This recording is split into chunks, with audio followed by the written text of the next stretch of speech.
follows my life through all the music, the decades of records, and gigs, and tours, and TV shows, and us festivals, and Live Age festivals, and all this stuff. That's one part of the book. You're welcome.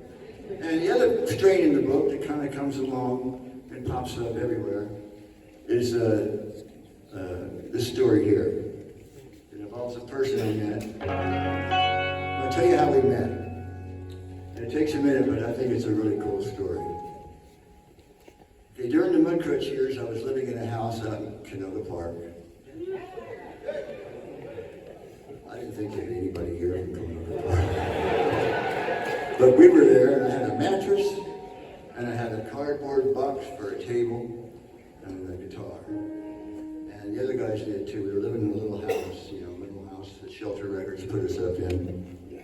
And one night the guys go, it was Halloween. The guys go, come on, we're going to a Halloween party. Come on, Mike.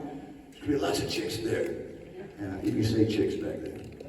And I said, no, I'm not feeling it. I'd rather just play the guitar. No, come on, you lazy bastard. Come on with us. We'll have fun.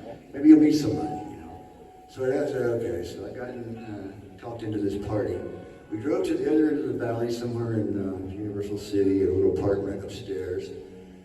And we went in, of course, there were 7 dudes on lewds and 1 girl. So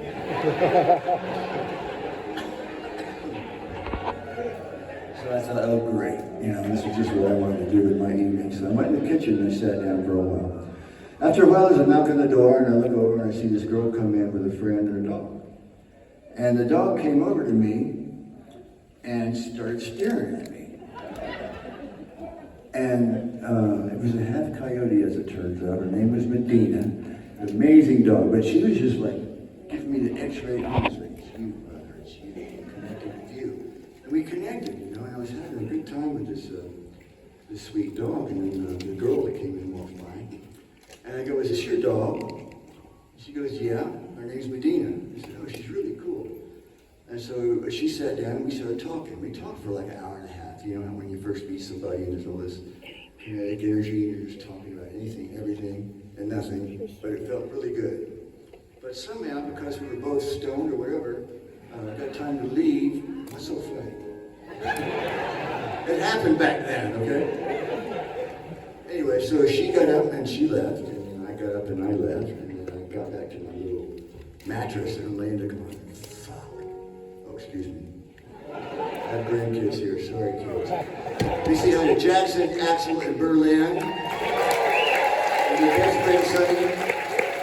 I'm glad you're here tonight. Don't worry, Pops uses a bad word now and then. But I mean it in a nice way. So, what was I? Oh yeah, so I'm laying there going, I didn't get her number, I really liked her, and I'll probably never see her again.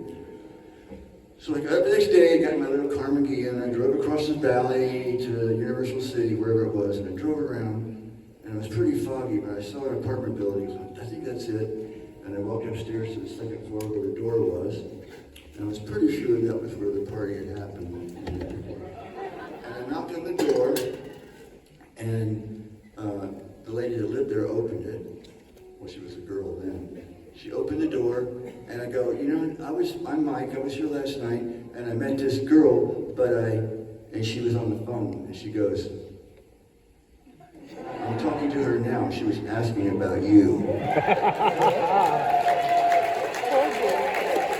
Okay? Punchline, on December 14th, in a few weeks, we'll have 50 years together.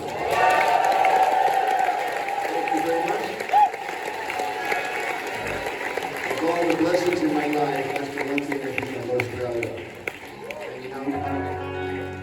And it wasn't always easy, but we did it because we had that thing. And, I want to do this song for her now, and this happens to be my mom's favorite song.